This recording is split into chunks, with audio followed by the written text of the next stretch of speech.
Hey honeys, it's time for another gorgy episode of the Hundamental Guide to Life, the podcast with me, Gareth. This season, we've teamed up with possibly the honeyest summer festival ever, Back to Festival. What is Back to Festival, I hear you cry? Well, what if I told you there's a 4-day Hunfest taking place at Catton Park, Derbyshire from the 30th of June to the 3rd of July, featuring some of the most iconic 90s and noughties nostalgic acts for you and your honeys to party with. I'm talking Bass Hunter, the Venga Boys, Birdman Scoop, Wigfield, Scouting for Girls, oh yeah, and not forgetting Cascada, Aqua, UB40, and the Mighty Steps as part of their 25th anniversary tour, plus over 100 acts for you to go wild in the aisles with. Back to Festival is well equipped to keep a Hun's needs met, from gorgy cocky tea bars, top quality branded drinkies, nom local food traders, and if that's not enough, a brand new dead exclusive VIP area for alt preemie Huns out there. So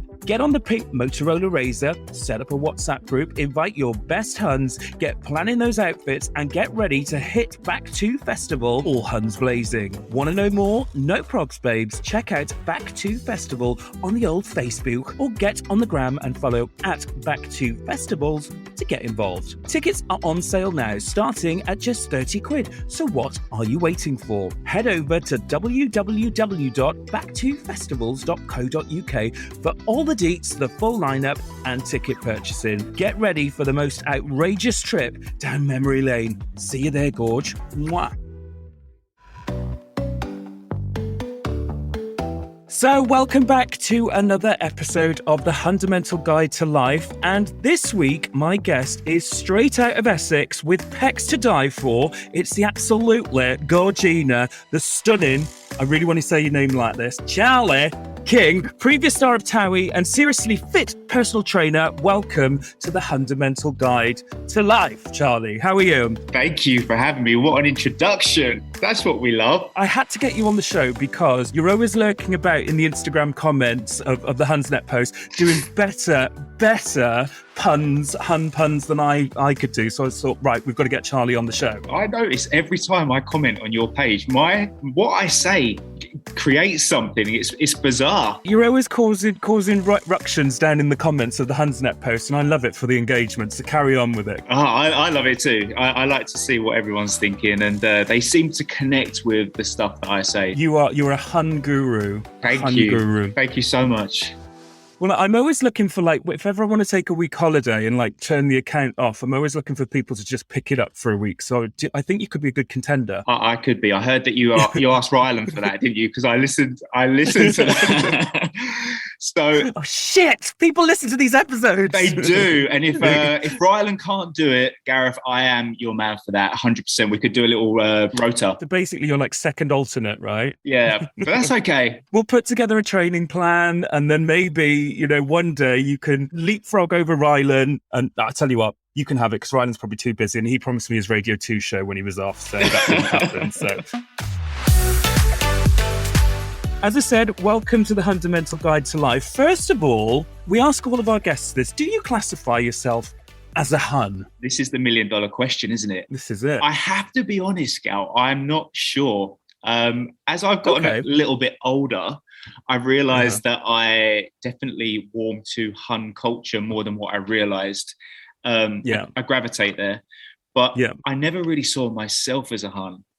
I'm still learning. I'm still in that am I, aren't I mode. So I'm actually here to figure out if I am. By the end of this podcast, Gareth, I want to know, am I a certified Hun? Okay, well, this is really good to start this off. Now, we'll do the test in a second, whether or not you're a Hun. Well, do you know what? Actually, I go out there and say this to everybody. Everybody can be a bit of Hun because, being a Hun is like not a one-size-fits-all model. There are loads and loads and loads of Hun categories that you can slip into. And I actually speak about this more in my brand new book out August 2022 called The Hundamental Guide to Life, available for pre-order now on Amazon. Yeah, so there's loads of different Huns that you can fit into. But first of all, let's just chat about Hun culture. What's Hun culture to you? I interpret Hun culture as the things that just make you laugh, or the people that say or do things that you wouldn't necessarily do or say. And you kind of want to be that person's friend. that kind of vibe. It's like living vicariously through like the ridiculous, isn't it? That's what I Yeah. think it is a little bit. So it's like, when your Nicky Grahams, your Gemmas, and all of the Huns that have gone before us are given all of these wild quotes. I mean, you'd never walk out and say that. Well, maybe you would, but it's like living through this extreme vicariousness of other Huns, and that's what I love about it. Yeah, I think that's it in a nutshell. It's those people that will say the things that you might not say or you want to say, and when they say it, they just say it. They execute it in the way that you would love to. Well, let's just talk about. I know you've done loads and loads of other things since TOWIE, but we've got to talk about how TOWIE feeds into Hun culture, because it is literally like Old Testament Hun culture, isn't it? How do you feel about being part of the groundbreaking Hun work that was done back in the day? They're rerunning a lot of the old episodes on ITVB at the minute, and I caught a glimpse of The Only Way Is Marbs literally this weekend just gone. And I have to give us the pat on the back that we deserve, that we did create a moment. And I remember being a huge fan of the show when it first hit, and nobody knew what it was all about. It was first of its kind, wasn't it? And I was curious, obviously being an Essex boy, knowing that it was based on certain things that definitely fell into what my lifestyle was. When I watched it, I couldn't quite understand, because it was a part of Essex that I didn't know anything about. So it was an absolute eye-opener, and obviously it opened up the world to Essex.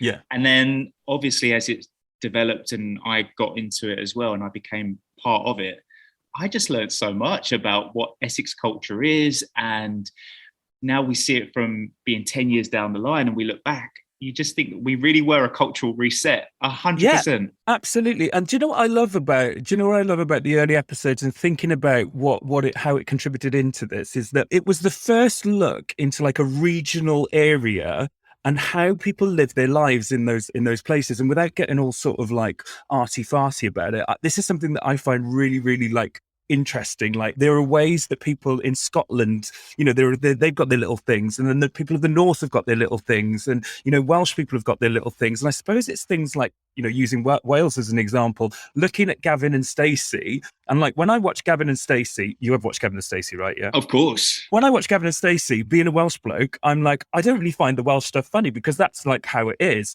But I look at like the Pam stuff and it's like brilliant. So what I love about it is, especially with TOWIE, is that it's sort of allowed us to really look into these regional places and find like these really funny things. It's all about the fashion, the teeth, all of those sorts of things. And each area has those little bits which all feeds into Hun culture. So that's what I love about it. So I salute the work that TOWIE did back in the day. Thank you. Me too. So what we want to do is we said we were going to see how Hun you really were or are.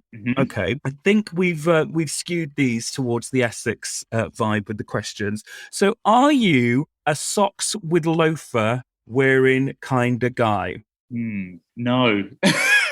So I don't know if you remember, I got on that show because I was the Essex boy with a difference. And I didn't realize how pioneering I was by saying that back in the day. And I was so new to that whole look and aesthetic, because that wasn't how I lived. And so it was actually Miss Collins that taught me about the whole loafer and sock and tassel on your shoe situation, because when I first went out with her, I was wearing a pair of Dr. Martin boots. And she said it turned her into stone. And I would never forget it. I took her for a date. We went for a prawn sandwich in Blue Water. This is brilliant. She looked at my shoes and she said, "Oh no, we've got to go to Russell and Bromley straight away." And I was like, "What's Russell and Bromley?" And it was where all those loafers would be found. It was the Mecca to the loafer. I can't wait for this episode to hit, because the quote that we're going to use is, "Miss Collins took me for a prawn sandwich to Blue Water." She did. She loved it. We were like rock and roll stars walking around Blue Water. She felt like, we had a whole trail of people following us because the show was massive. And the first thing she said to me was, we need to sort your shoes out, Charlie.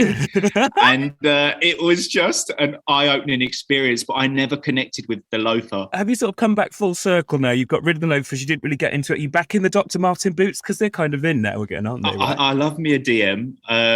And to be honest, I've always liked a chunky boot. Like my style, even before TOWIE, was very hum. So I guess if we're starting to piece it all together now, I was always called Noel out of hearsay. I was told I looked like him from when Pop Stars was on. And I used to go for those really baggy cargo pants. I didn't ever have the ones with the strips at the side, the bits of fabric that hanging down. But I went for a baggy cargo pant, Timberland boot. Well, this is it. In previous season of the Hundamental Guide to Life, we actually spoke about men's denim. Men's denim back in the day, it was just gross, wasn't it? It was terrible. What were we thinking? I do not know. But I think there was part of me that always thought I was like from LA. So I was like a dancer, choreography kind of guy. So it was always like the baggy pants, the cat boots, and I had a name belt. Do you remember you could put your actual name in a belt? I had Charlie engraved into a belt, which was my first purchase off the internet ever. It took 7 weeks from China to get here, but you were rocking it around. Do you know what? I posted a meme the other day of the original Love Island, you know, with Callum and Fran and Patrick Kielty and Paul Danan. One thing I've noticed, and actually, because that was the time when I think it was about 2005, where that was probably my prime of life. Mm-hmm. Well, actually, my prime of life is now, but what I probably considered as my prime of life. And the boys, we wore our denim quite low slung back in the day, didn't we? Sure did. We love those low rise. Apparently they're coming back in now. Oh, hon, the thing is that, you know, I like carbs too much. Yeah, I really like carbs too much for a bit of low rise. And oh God, I mean, I don't know, we're lockdown and everything like that. You know, I don't shave as often as I used to. So no, I'm not for the low rise. It's very hard keeping that lower bit of the stomach flat and towards, isn't it? I've noticed that as we get into our 30s. I'm just getting into my 30s as well. 40s. Thanks for that, Charlie. You being a bit of a personal trainer, you've probably got all the tips, and we can talk about that a little bit later. Some top 5 tips for Huns for getting their stomach toned ready for low rise. For low rises. I love that. I'm going to do a workout plan for that. Let's talk about this as well, because we always talk about this on the show. What's your favourite fitness DVD from back? Can you remember some of the DVDs from back in the day? You had, my favourite one was Ministry of Sound, Pump It Up. That was really good.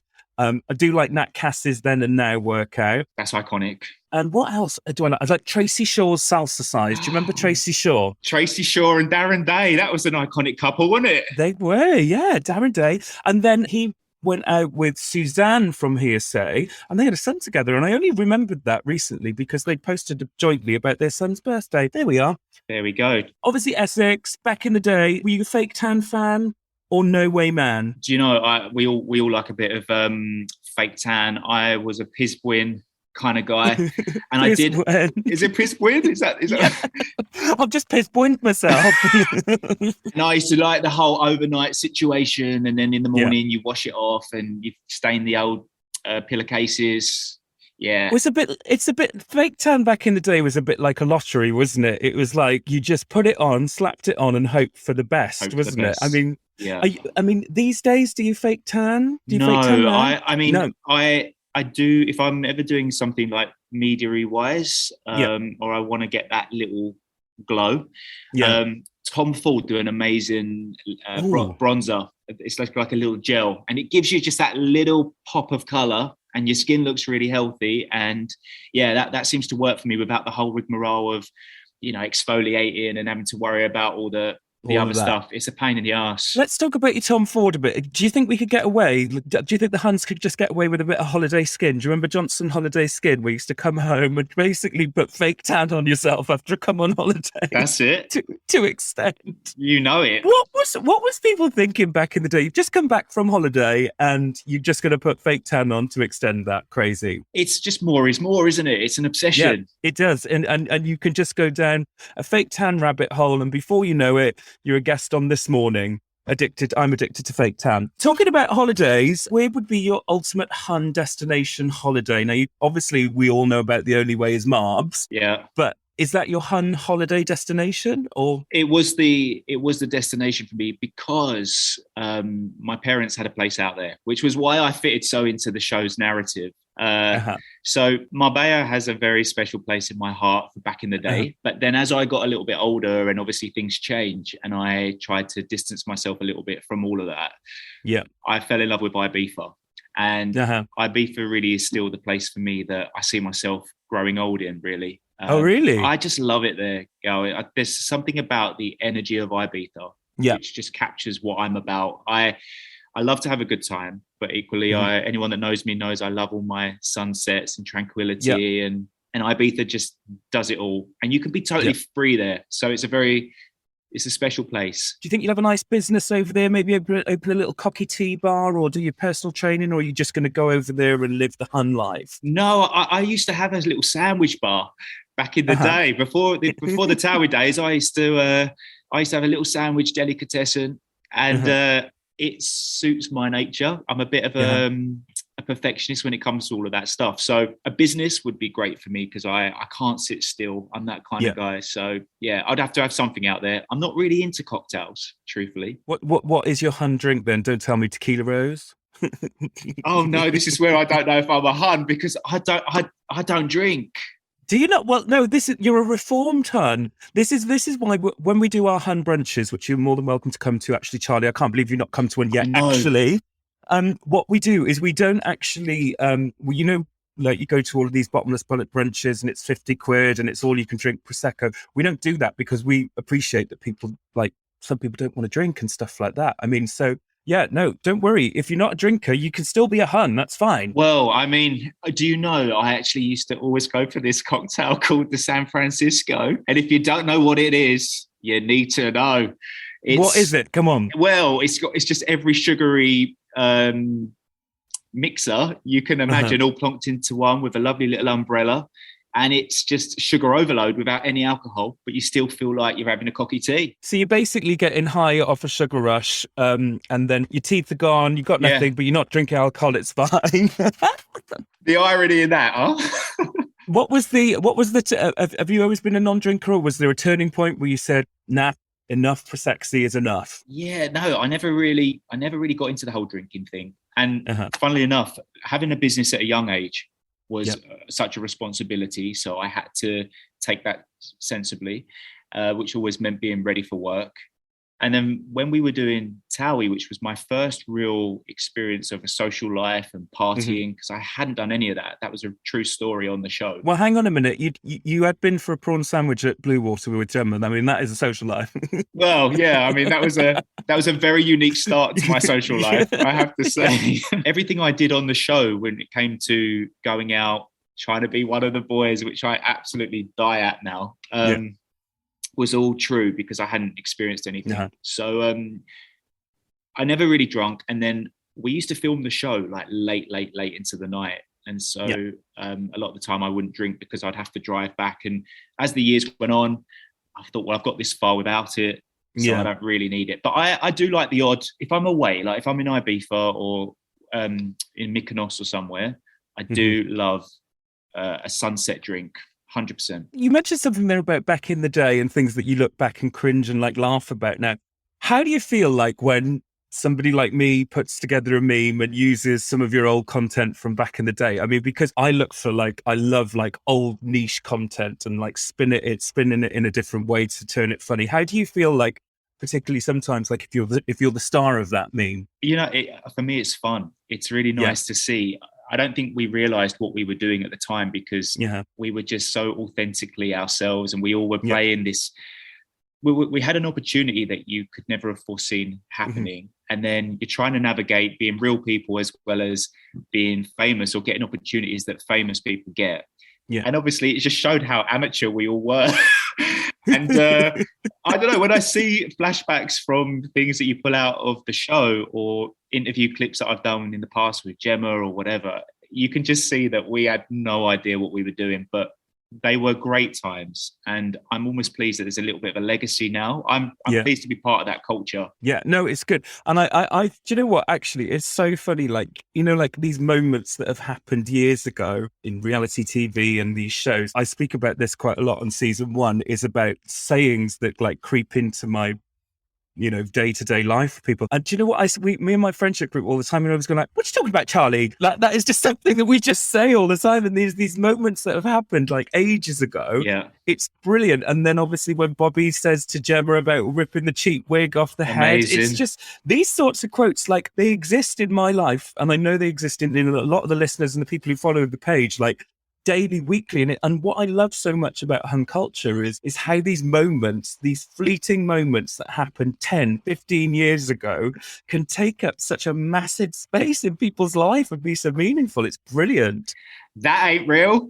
That ain't really real. It's the best. It's the best. But obviously, as well, we've got to talk about masculine fella. That is my favourite one. What's wrong with me saying that I've met? Oh, iconic. What was it like filming that? I mean, at the time, I was shitting myself because she is such a force, and she was already royalty on the show, and everybody knew that she was the queen, and she'd created such a buzz. And obviously, my whole thing on the show was I was never really meant to be on it full time. They were just going to follow mine and Gemma's story. And it kind of fizzled quite quickly, as we know, as tragic as that was. So the producers were quite keen to see if there was any room for me to grow within myself on the show amongst other people. But obviously she just kept lurking behind me, and I felt like she kept goading me, because she was obviously on a mission to try and find out something, or she was being wound up by people. And Gemma being wound up by people, she was always on the defense and always on the attack. So at the time, I have to say, I'd be sitting in my car ready to film, quivering, because I know that her car would be round the corner, because we used to all be held separately. And I knew whenever we'd do a scene after being together, it was always going to be quite tumultuous. And it was, but it created some iconic TV. Oh God, yes. Is it something that you can both look back at now and like laugh at fondly, like, you know, because I think it's like you say, it's created brilliant TV, and then the spin-off of it is how the content from back in the day is like used differently, like to explain a catastrophic situation in 2022. It's brilliant. Amazingly, you're right in what you say, and I've realised the way that I was quite before its time, without sounding like full of myself. But I realised the things that I was saying, and even though I was quite lost, and it was obvious to a lot of people, that was my reality at that moment. And I was trying to just show another version of what an Essex guy was.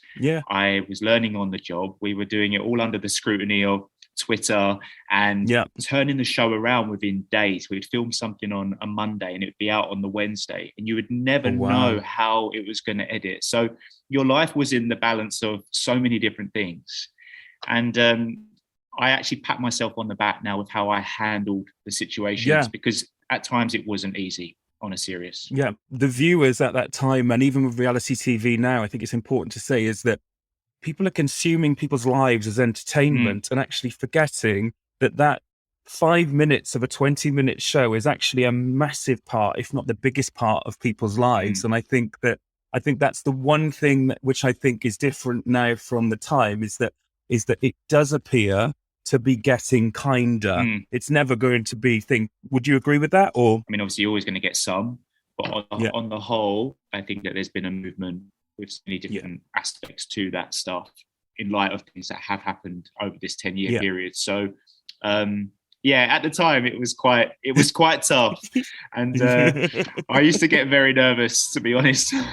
Hold up, we'll be back with our Gucci guest right after this. Thank you for supporting Hunsnet on Instagram and loyally listening to this podcast, The Hundamental Guide to Life. Now, The Instagram of the podcast will always be totally free to you, babes, and you will never have to dip into that prosexy pot to carry on consuming the Hunsnet content that you enjoy. But we know that some of you would love more content, and to facilitate this, you can now go behind the curtain and support Hunsnet on Patreon. For as little as the cost of your morning cup of coffee, you can get exclusive access to so much more Hunsnet content, exclusive discounts, offers, and even get the podcast in video form and ad-free. Get involved now, babes. www.patreon.com/Hunsnet. Hun supporting Huns, honey.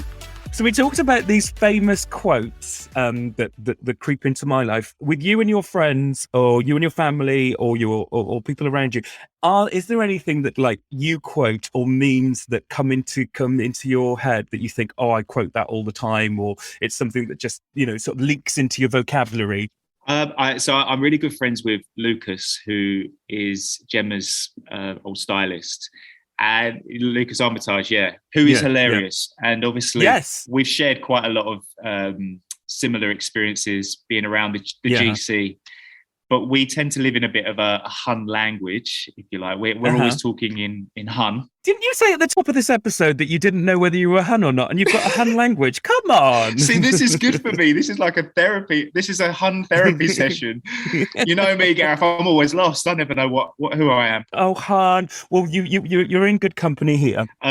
We always seem to bring up the one where it can be quite life can be quite challenging at times, can't it? Whether it's work or relationships or whatever, and we always use the one where Gemma says, this is a hard slog, this life for me. It's going to be a hard slog. However, but it's always that sort of tone, and that one always sticks in my head. It's when she's on Big Brother with Tiffany outside. It's cold, and she goes, "It's going to be a long slog for me, this life." That's it. And then Tiffany goes, "No, it's going to happen. It's going to happen." And she goes, "I can't see it myself."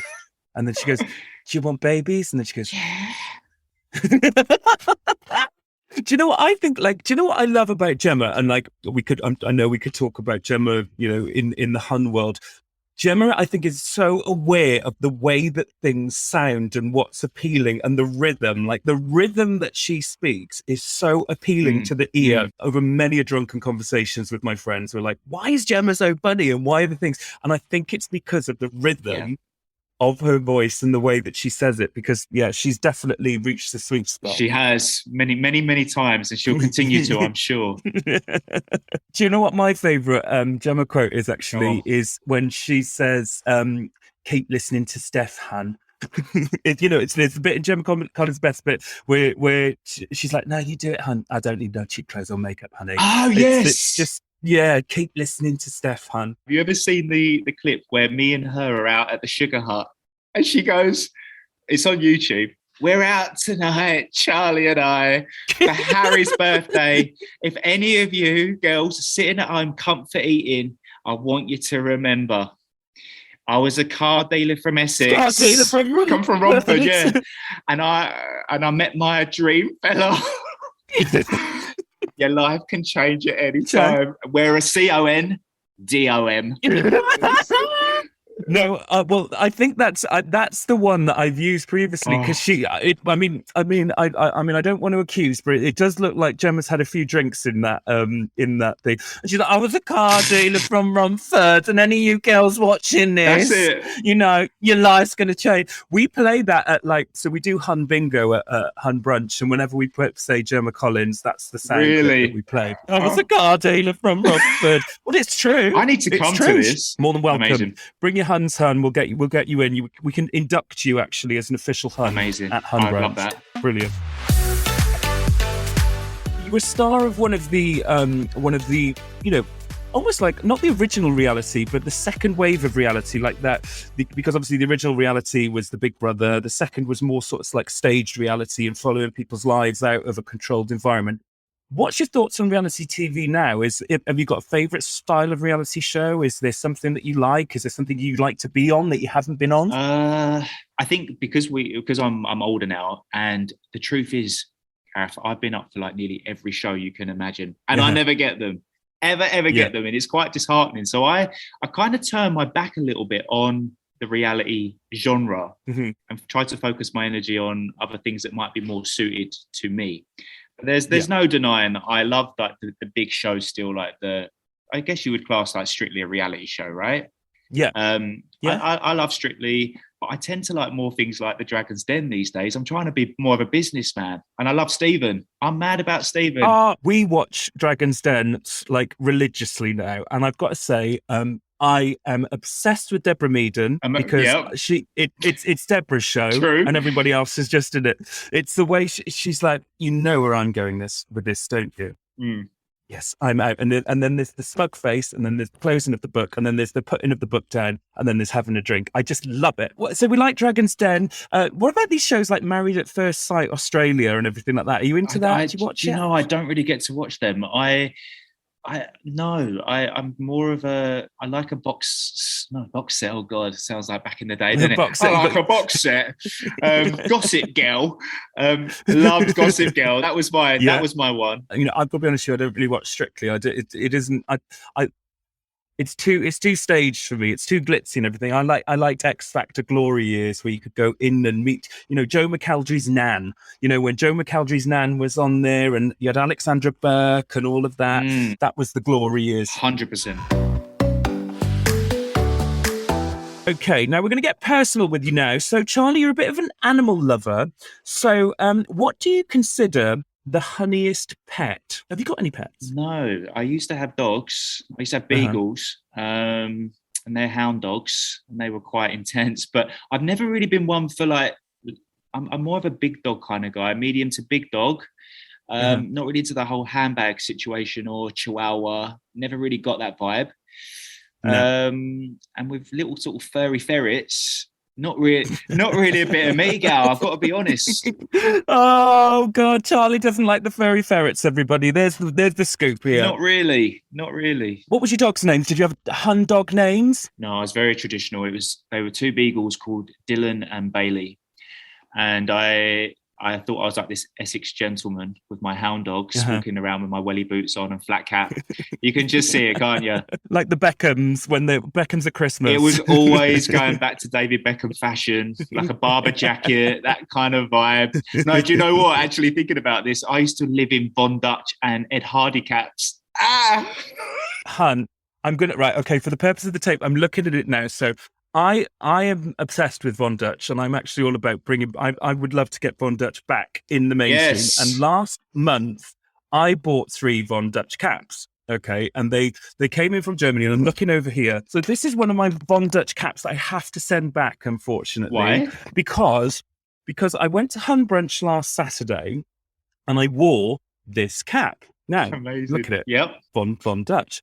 What's wrong with that? They literally flipped it on the wrong way. So I got to the end of Hun Brunch, and one of my friends said to me, one of my friends' friends said to me, you know that the labels round they're wrong on there. So yeah, I spent the whole time with the Von Dutch cap. Oh my goodness! I mean, it's a new thing. It could be a new vibe to bring it forward. It could. And actually, on the subject of caps, I can see your caps there. Now, this is from your own label. Okay, so is this a new business venture? Tell us all about your new venture into Fash Hun. I'm a Fash Hun. I really am a Hun, aren't I? This is great for me. So the little backstory to this is. You know me, I always get a little bit serious. I'm known for my deep and meaningfuls. Let's have it right. I got myself in quite a dark place during the lockdown, and it's been quite well documented, and I'm happy to talk about that. But over the years, obviously, I come from that ilk of seeing people that have platforms and profiles and reality TV stars get involved in branding and fashion and whatever. And I never did anything. And because I was in such a low place, I was so bored. Obviously, we were all locked up. I was just trying to think of things and ways that I might want to just try and create something or get my creative juices flowing or just occupy my brain, because I'd had a nose job and it had gone wrong. And I was in such a dark place with body dysmorphia that a friend of mine, she works in fashion, and I told her what I wanted to do. And she was like, Charlie, just do it. If you're going to do something, do it now. And she was a great advisor for me. And she's ended up becoming part of my team. And we just put a little range of t-shirts out there, and Gareth, they sold everywhere. It was mental. And so it caused a spiral of like, you know, creative spark. And I then wanted to think, oh, I'm going to bring caps in, and I'm going to do beanie hats in the winter, and I'm going to do stuff for Pride, and then I'm going to try and do a collection that might help for charity. So I've just actually got one here, which is for a BDD charity, the BD, which obviously is an issue close to my heart. And I'm doing a collab with them now, so we can raise awareness and money. And it's just something that I'm really enjoying getting my teeth into. And you never know, it might fly. That's good to hear. And I mean, I've seen you mentioned a bit about time in lockdown, and I think you make a valid point. But perhaps we're similar in this. You know, one reason why I really threw everything into Hunsnet really is because I can't sit with anything not to do. I feel like, you know, a void really, and then, you know, sort of finding something to create and going into that creative space, and, you know, putting on events, you know, merchandise and things like that. It fills this block of time where you don't have to be in your head. So now that things have become busier and we're out of lockdown, has your fashion venture now filled that space, do you think? It has. And I just have to say as well, like with what you do, there's been so many times in my little dark hours that you scroll down and you see something that you put out there, and it makes me laugh, or I feel inclined to comment. And it's a real medicine. So thank you for doing that. Thank you. So let's give the plug to the fashion brand here. So where can we find you? Obviously we're through Instagram. Yeah, through Instagram, and it's bycharlesking.com. And there's a nice range of hoodies, t-shirts. We've got some really cool things coming out towards the summer. I'm even looking at sunglasses now and swimwear, and we got an investor, Gareth. Like, I've really come up in the world. This is why I'm so into Dragon's Den. With your fashion brand and everything like that. So we've got the sunglasses. Do you think you'd ever go into like maybe a scent? You know, like every celebrity Hun has had a scent out. I mean, you never know, do you? I mean, I saw Michael Bublé's scent the other day in Savers, and it did inspire me, I have to be honest. It's funny you should say that. And I'm looking at, so the reason why I'm always looking to this side for the purpose of the tape, I'm recording in what was once my spare bedroom. And it's now turned into basically, you know what it's like running a small business. You've got stock, you've got samples, you've got all of this shit. Now, when we first started doing Hun Brunch, we weren't allowed to put on entertainment. So we tried to make it more entertaining by doing some interactive quizzes. Not really sure we were allowed to do that. And one of the rounds that we did was celebrity perf Huns. And we basically went through the crowd and sprayed them with perfume, and they had to guess who it was, and they could see the thing. And actually, I didn't realize until shopping for celebrity perfumes that Michael Bublé had the audacity to bring out a celebrity perfume. But you knew that. I did. You knew that, unprompted. Yeah, I did. And it was a big seller, apparently, because I like to research these sort of things. I have to be honest. I mean, it's all about the J-Lo glow for me. I mean, if you're talking about that. Classic. Or Deseo. That was it. But yeah, Michael Bublé, he's a ledge with all of that stuff. Okay, Charlie, we're now moving on to the next part of the Hundamental Guide to Life. And we're talking about music, because music is a massive part of Hun culture. And a lot of the music from back in the day feeds into Hun culture and everything in the present time. So before we go into our live, love and laugh tracks, first of all, Charlie, what type of music are you into? I mean, as I said, like I've always thought that I was a little bit ghetto, like an American pop star vibe. We know that I love Madonna. Do you think you're Scooter Braun? Scooter Braun? No, I do not. I don't know what I think I am. No, I think I'm Rodney Jerkins, Dark Child. Dark Child. It's a Dark Child remix. I was obsessed with that era. I've got to be honest. Like, it was always Dark Child. What he did with Tony Braxton, Michael Jackson, the Destiny's Child, J-Lo. Yeah, that was my vibe. And with over here in the UK, I was a massive fan. I noticed that I always liked like the edgier side of our girl bands. So when the Honeys did Take It Lying Down, I was like all over that. I thought it was sexy, and it was such a, with the leather and everything like that. It was amazing. And then you had Who else did we? Oh, when Holly Valance did Down Boy. Oh, Down Boy. I was like, yeah. Do you know what? I know it was a little bit later. And it was around Little Mix time. But do you know which girl band I absolutely loved? I loved Neon Jungle. And we used to call them, the one that does Brave Heart, tell me, because we used to just call them Dirty Little Mix. And that's what I loved about it. Because they were like, wow, yeah. No, they were Braveheart reunion. They were good. They were very good. We found out that you're a bit of an herb hun. See, we've got a hun pun for everything.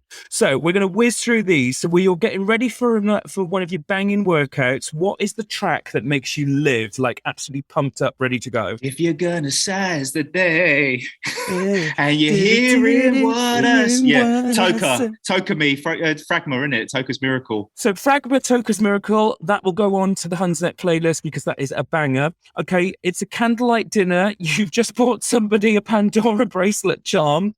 And you're about to present it to them. What song is playing in the background? I mean, this was quite well documented in my TOWIE days, wasn't it? She's all I ever had. Who is it? Who sung that? I don't know. It's the way she looks. Ricky Martin, she's all I ever had. Oh, hon. Well, look how that turned out. Well, Nobody Wants to Be Lonely. I liked those two songs. Yeah, we'll stick them onto the Hunsnet playlist. You can have Thanks, that. Gareth. And finally, your face aches from laughing with your Hun Army. What song reminds you of a time that you laughed lots? What was the song? And this goes back to memories with Gemma, actually. Time is money, don't fuck with mine. How did that go? It was that lyric that always stayed out, but it was that song. I can't quite remember which one that was. Is it Jax Jones? Ooh, Anna, don't act like you know me. That reminds me of Mykonos, being around Jackie O swimming pool, and that came on. And she loved that song, and we used to just have a right old laugh to it. So that was. I think there's a clip of her going off to it, isn't it? I love a Gemma Collins on Hollybobs. On a Hollybobs clip, yeah, on her Hollybobs, brilliant. So those three tracks: Fragma's, Toka's Miracle, your Ricky Martin one that I can't remember the name of, but I'll listen to it back and we'll add it to, and then also Jack Jones, will be added to the Hunsnet playlist. Amazing. So thank you so much for those contributions. Okay, Charlie, we're near to the end of the recording now, but on the Hundamental Guide, every week, our guests get the opportunity to nominate and to induct another Hun into the Hun Hall of Fame and be this week's Royal Hunness. Now, you can choose anyone. They can be anyone. They can be male, female, anyone in between, wherever. Now, I need your advice on this one because I was trying to think about, as I've grown up, people that have really like made an impression. And could we class like Dorian Green from Birds of a Feather? 100%. Could we? 100%. We absolutely could. So Leslie Joseph but as Dorian. Okay, so this is new Hun territory. There is content there that we've not tapped into. I mean, Dorian Green is probably one of the trailblazers of the Hun world. Well, she's very much like my nan, and my nan was known for having a bit of a reputation of going out and about and on numerous dates, and God knows what she got up to. And there was always this like, it just tickled me, and she used to always say the things in light of what Hun culture is. But she was a little bit outrageous, wasn't she? She wore some outrageous stuff. She always had her leopard print on, little mini skirts, and she'd always be tottering around, wouldn't she, with her little heels on.